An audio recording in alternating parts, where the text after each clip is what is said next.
insisto, cuál sea el resultado del Siria, va a afectar a lo que pueda pasar en otras partes del mundo. Lo que planteas parece que suena casi a una nueva Guerra Fría, primer consejero de la Embajada rusa.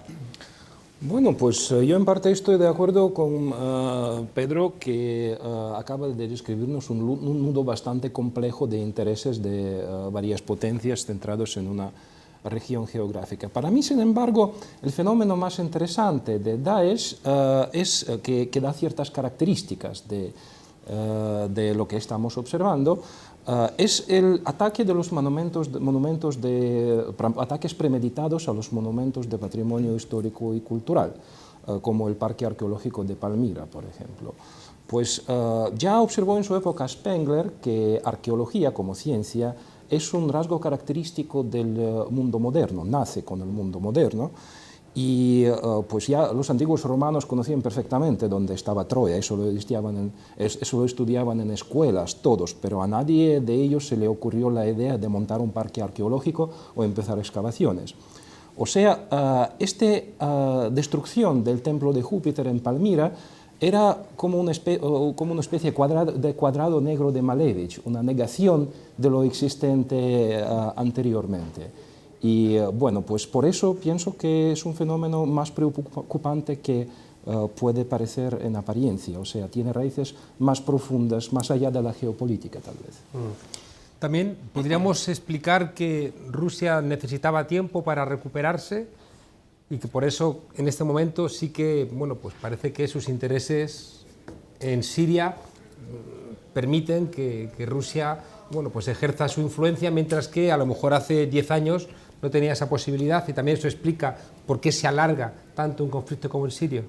Desde luego, mucho ha cambiado en el escenario político internacional y Rusia desde septiembre del año pasado participa de manera bastante activa en el Oriente Medio, pues pensamos que es importante evitar la repetición del escenario libio en otra región de Oriente Medio, que puede ser peligroso para todos los vecinos de Siria y no solo para los actores regionales en este sentido.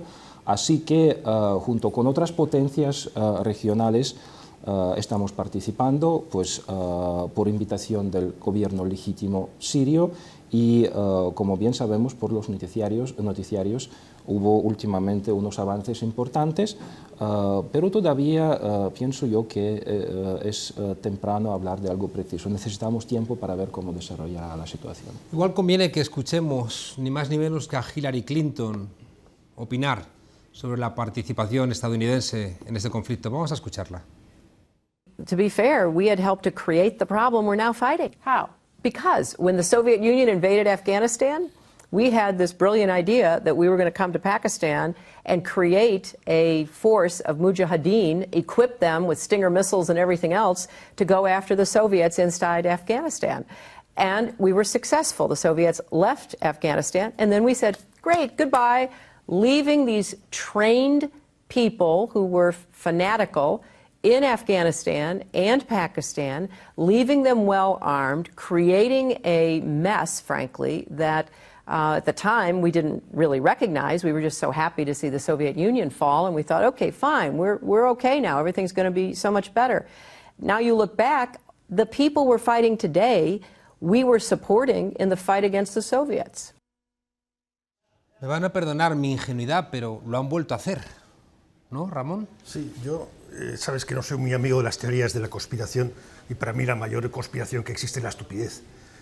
Nosotros no entendemos los problemas, vamos a los países sin entender las raíces, la historia, no leemos la historia y no vamos a preguntar a la gente. Hablamos al final con gente que se viste como nosotros. Vamos a Irán o a Libia o Líbano, por ejemplo, hablamos con chiitas que hablan perfecto inglés, que han estudiado en nuestras universidades y se visten como nosotros. No vamos a Ciudad Sadr a hablar con los verdaderos chiitas, con lo cual luego nos llevamos sorpresas. Aquí hay una cosa muy importante de Daesh, que a diferencia de Al-Qaeda, que Al-Qaeda prima primero la lucha y después el territorio, Daesh prima primero el territorio y después la lucha. Y la llamada del califato es muy fuerte para un montón de jóvenes de todo el mundo que se encuentran fuera de juego en este mundo donde no hay trabajo, estamos en una crisis económica que es otra guerra que se superpone a las guerras de chiitas y sunitas, Arabia Saudí, Irán, etcétera, etcétera. Y no sé, yo creo que tenemos también un problema con el cibercalifato, no lo entendemos, son potentísimos en Internet. No sabemos, es muy barato luchar contra eso, pero no hay una política, no sabemos qué es lo que queremos, por lo tanto es muy difícil que podamos luchar. Y después lo que está ocurriendo ahora en Siria, hay un montón de países bombardeando, que yo creo que el único que sabe lo que está haciendo es Rusia. Después podemos discutir si es la solución o no es la solución, si Bashar al-Assad es una solución o es un problema, pero es el único que sabe lo que está haciendo, está bombardeando para favorecer los avances del gobierno. Los demás no sabemos lo que están bombardeando. Están simulando que hacen algo, pero claro, así no vamos a ganar nunca ninguna guerra en el caso de que estemos en una guerra. Yo no sé si estaría de acuerdo en que no saben lo que están haciendo. Turquía derribó, ¿no?, un avión ruso y Arabia Saudí parece que también tiene intereses cercanos a los de Turquía y a los de los Estados Unidos, ¿no, Pedro? Es lo que estamos hablando, que allí hay un enfrentamiento por una política regional que además cada uno va por su lado, vamos, no tiene nada que ver lo que está haciendo Turquía con el resto de los países de la OTAN, a pesar de que sea un miembro de la OTAN, evidentemente.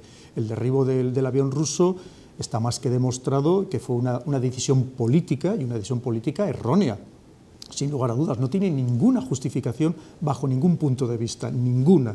Pero cuando precisamente ese avión ruso lo que estaba haciendo era sellar la frontera entre Rusia y Turquía para que le dejaran de llegar suministros no solamente a los combatientes del Estado Islámico, sino también a todos los turcómanos que son parte de los rebeldes que se oponen al régimen de al-Assad. Es decir, y que un avión que no tiene sistema digitalizado entre unos segundos en el espacio aéreo de otro país, eso pasa constantemente en casi todos los países del mundo. Evidentemente no se oponía, no iba a bombardear ni Ankara ni Estambul, como para derribarlo de la manera que se hizo. Es como si cuando entran las dos lanchas de Estados Unidos en las aguas, con mucho más motivo, de Irán, en las aguas territoriales de Irán, pues las hubiera lanzado un cohete, un misil o lo que hubiera sido Irán y las hubiera volado. Imaginémonos lo que eso hubiera significado.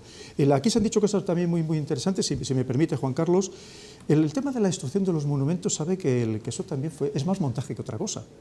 Montaje de vídeo y mediático, porque en gran parte de los casos lo que se ha hecho es desmontar los monumentos para vender aquellas piezas más valiosas, para sacarlas del país de modo ilegal y obtener pingües beneficios. Y por otro lado, la destrucción de monumentos, lamentablemente, ha sido también una constante en muchísimas guerras. Es decir, que no nos debe escandalizar en exceso. Es una cosa que además, sobre todo, ellos lo venden como esa propaganda de ese mundo de aquellos que pretenden crear nuevo. Hay que tener en cuenta que yo entiendo las palabras de Mijaíl, un poco el trasfondo, quiero entender, porque para Rusia el islamismo radical, violento, que puede llegar a cometer atentados terroristas y además imponer ese nuevo orden que ellos pretenden social, es tremendamente preocupante, porque está creciendo, es un fenómeno que tienen en Moscú, en San Petersburgo. Ya no estamos hablando de Tatarstan, no estamos hablando del Cáucaso Norte, estamos hablando de algo mucho más profundo y que evidentemente preocupa, como no puede ser de otra manera, a Rusia, y en eso tenemos que ser muy conscientes, porque nosotros es un elemento para que nos volvamos a unir los europeos a Rusia, porque tenemos en ese caso un problema común, y cuando tenemos problemas comunes necesitamos soluciones comunes.